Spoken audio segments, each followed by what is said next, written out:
Alright, so we're going to do this Harry Potter shit. Here's the deal.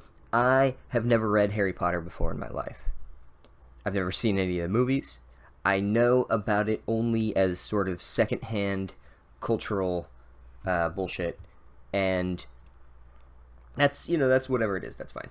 So I'm going to read, and I just read the first chapter. Chapter is called The Boy Who Lived. So we haven't even gotten to the narration, and we've already sort of set up this, I don't know what's going on. He's the one that lived, so that sounds like maybe his mom miscarried a bunch. That's weird. Was there another series of boys that all died?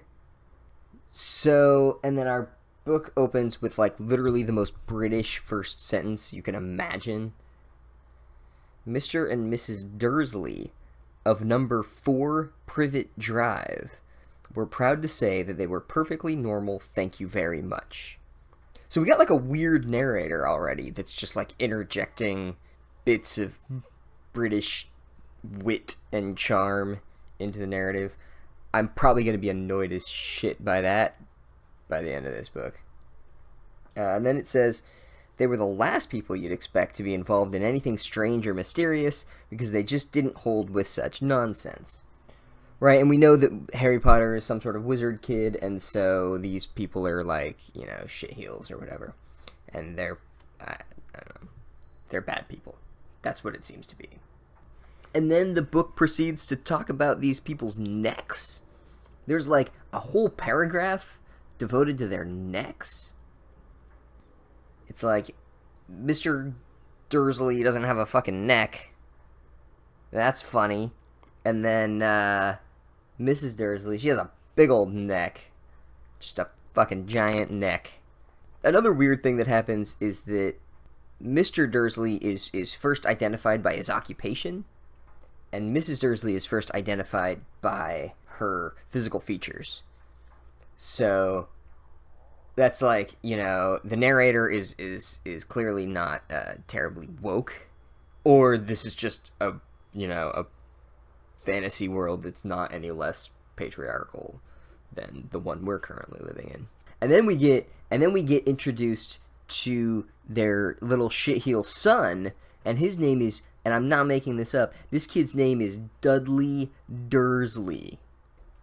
So like that's an acceptable name in this universe, is your name is Dudley Dursley.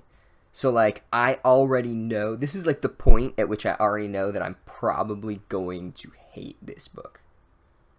And then we get like a bunch of awkward exposition about how there's these owls flying around everywhere, and there's these dudes in robes, and they're on some kind of like Aleister Crowley sex cult shit or something. I don't know what's going on. They're just like straight up Book of the Law dudes. They're gonna, all chant in their fucking robes and read ancient like Egyptian texts or something. And that's cool as hell.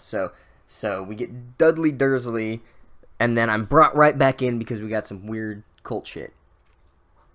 And then the narrator blends. I'm already like fascinated by the narrative voice because it blends into Mr. Dursley's interior life for a little bit, because it like follows him on his day, and it sort of like goes into his weird interior life.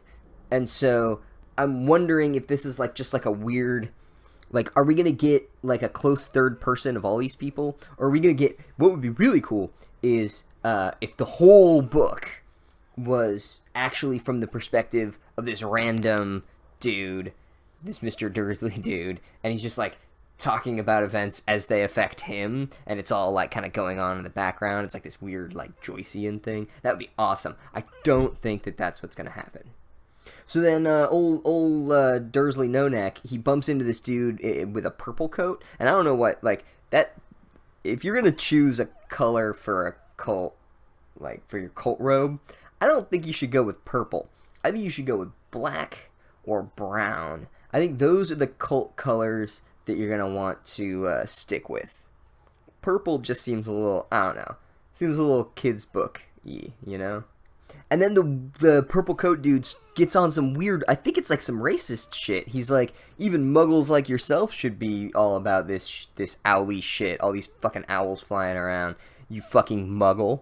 you piece of shit muggle. And that's really weird to me because, I mean, I don't know what a muggle is, first of all, but you could clearly tell that No Neck was a muggle just by looking at it. Maybe muggle is just someone that doesn't have a neck. Maybe that's just a name for a person that doesn't have a neck. But I don't know. But it seems vaguely racist, or at least it's mapping onto racism in a way that I find, I don't know, problematic. We'll see. I don't know. And so it seems like it's a happy day, and I think that it's probably a happy day because I don't know. Fucking Harry Potter did some shit or something. I don't know. Oh, and then like Dursley, like in like the most weirdly cartoonishly evil thing you can imagine someone doing is like, I don't like imagination. I don't approve of the concept of imagination.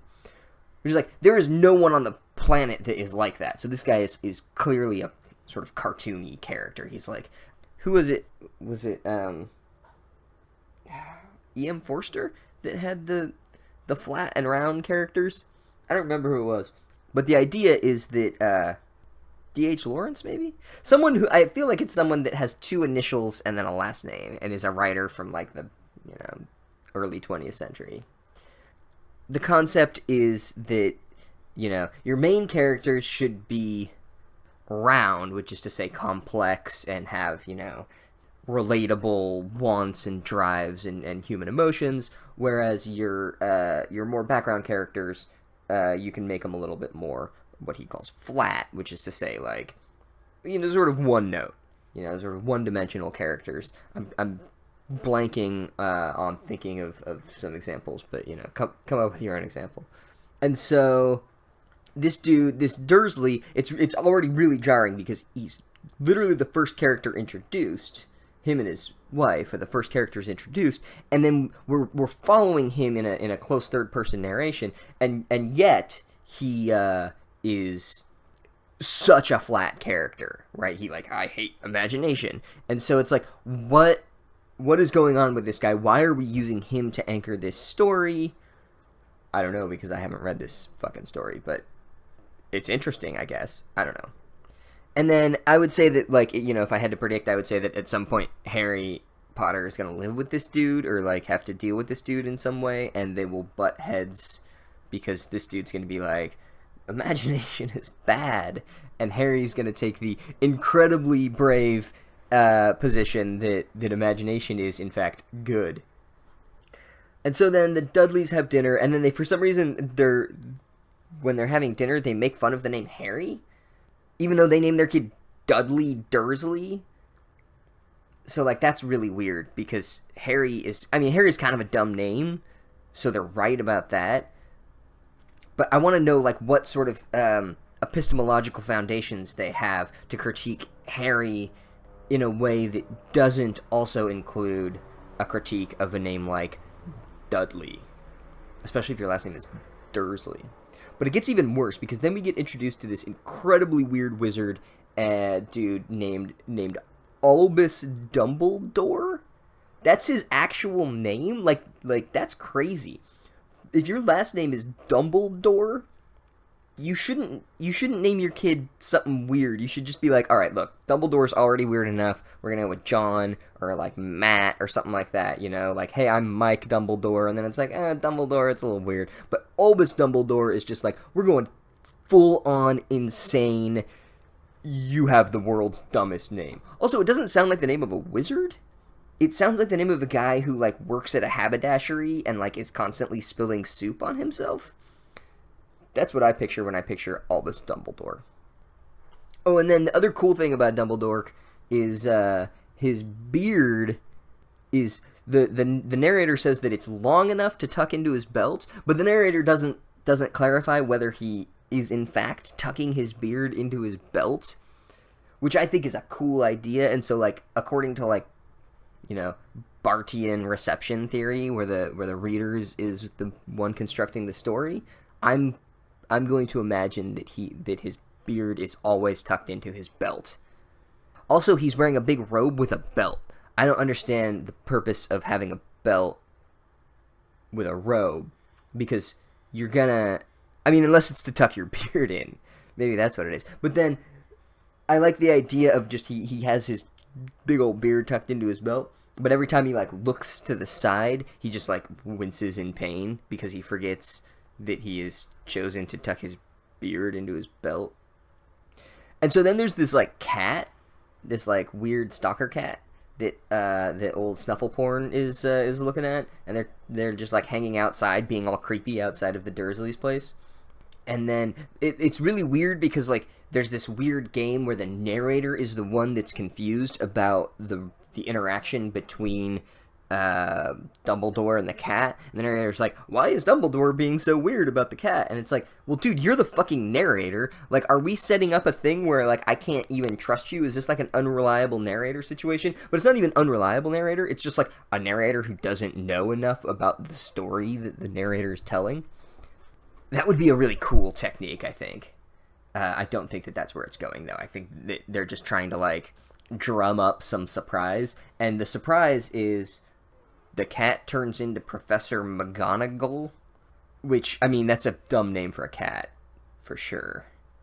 But I guess it's actually a professor. It's very confused, and it's like, you can't tell, or at least I couldn't tell, whether that meant that the cat, like, physically transformed into, like, poof, transformed into the professor, or, like, just kind of, like, there was a certain sort of, like, you know, ontological transformation that took place, like it remained physically a cat, but it sort of embodied Professor whatever McGonagall.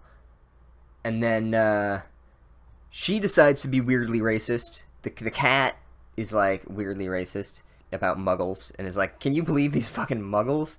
And then she name drops some dude named Daedalus Diggle, and I'm pretty sure that was the name of Mark Wahlberg's character from Boogie Nights. And then Mumblecore gets really emo about like, we haven't had a lot of shit to celebrate until now, and so it's like a really weird sort of like, I don't know, like anti-nostalgia or something. And then they talk about some evil fuck named Voldemort, and you know the Catwoman is like, yo, this Voldemort dude, what a dick. And Mumblecore is like, yo, these fucking lemon candies that I'm eating, they are way more interesting than whatever you're saying to me. And so then Catwoman is sort of like relentless in her quest to give the reader some backstory. And we find out that Voldemort, I'm already confusing their names. Voldemort is the bad dude, Mumblecore is the dude with the beard, the tucked in beard. And I guess Voldemort killed the Dursley's sister and the Dursley's sister's husband for some reason. Mrs. Dursley. So that would be Harry Potter's mom and dad. And then I guess he tried to kill Harry, but he failed because he's I don't know, it is made to seem like he failed for some sort of spiritual or like, I don't know, weirdly religious reason. But it could also be just like he didn't want to kill a kid. I don't know. And then or he realized like, yo, I just killed this dude's mom and dad and now I'm going to kill him. Like, what am I doing with my life? And then he's like, I can't do this. And he left. But Catwoman is like, yeah, it's crazy that he couldn't kill some dumb kid because he's literally Hitler. And Mumblecore is like, yeah, he is. And then Catwoman is like, you know, Voldemort is pretty cool, but I bet you're even cooler, Mumblecore. And I bet you're better than he is, and I bet your dick is bigger. And Mumblecore is like, you're not wrong. And then Mumblecore pulls out, like, the world's most pretentious watch. And is like, you know, it's like this, like, crazy hipster watch with, like, planets or something. And he's like, well, fuck off, cat. I'm gonna let Harry stay with these dorks with their weird necks. And then they both talk about how important Harry Potter is. And then literally a Deus Ex Machina in the very first chapter comes in. It's literally fucking Gregor Clegane from Game of Thrones shows up on a fucking motorcycle like he's some fucking extra from the Mad Max Fury Road movie. And he's like carrying Harry Potter, like who's a little bundle of innocence, and it's very like the religious sort of tropes are just like, you know, it's like, this is Jesus, I got Jesus. And then Gregor immediately starts in on some racist shit again, and he's like, fucking muggles, fuck muggles. I don't know why everybody hates muggles. What the fuck is going on there? And so then they look at Harry's forehead, and he has like this weird, like, you know, Charles Manson style scar, but it's of a lightning bolt. And so it's like the author is kind of like hitting us over the head, like, hey, this kid's important as fuck. This is Harry fucking Potter, and he has a lightning bolt on his head. And so we're going to leave him with these random cartoonishly evil no-necked people for a little bit. And then Mumblecore is like, yo, I have a tattoo of a map of London on my thigh. And the Catwoman is like, that is way too much information, bro. And Hagrid, the Gregor Clegane dude, is like, that's cool, I have a butterfly on my lower back. Pretty sure that's what happened. And then they all drop Harry off on the doorstep, and so then we come to find out that the name of the chapter, The Boy Who Lived, is referring to the fact that Harry's entire family was mercilessly slaughtered by some asshole named Voldemort, who didn't kill Harry for some reason, or couldn't kill Harry, which led him to retreat, and all the wizards decided to celebrate in the streets, and one of them hugged a shitty drill manufacturing manager named Dursley, and Harry Potter is very important, and there's this whole sort of like chosen one mythos thing that's, I don't know, I'm already kind of like, I'm a little skeptical of it. I'm reminded of, there's this scene in the book Slaughterhouse-5 where I think it's Kilgore Trout, probably Kilgore Trout, is talking about how the Bible got the narrative story wrong because it sort of mimetically didn't adhere to its own teachings. And its own teachings are this, you know, this idea of like, unto the least of these, you know, you do that unto me kind of thing, right? Like, look to the bottom. And yet our hero, our sacrificial lamb, our chosen one, is a guy that's literally like born of a virgin and God, and then these three kings come, and it's all like this big to-do. And it's really weird because, according to Kilgore Trout, he's like, what you should have done is just like make Jesus like a fucking no one that no one cares about and that no one's ever heard of, and then when the Romans crucify him, be like, you know, then have God be all pissed off, because that would make it make a lot more sense. That would be a lot more demonstrative of the importance of a sort of egalitarian view of society. Whereas here, well, you already know that this dude's really important, so when the Romans crucify him, it's like, well, of course God's gonna get pissed and, you know, and be all righteously angry. That was like an important dude. And so we're already setting up this sort of individualist mythos of almost sort of like Calvinist, like, you know, preordained as a dude that we should care about. Whereas, you know, all these fucking muggles are not that. They're just people that we don't care about. And we'll see, I don't know, I've only read the first chapter, but it looks to be something that is going to reinforce a sort of individualist great man myth. Hopefully not. Hopefully it figures out a way to subvert it. I don't know. I guess we'll find out. And that's all.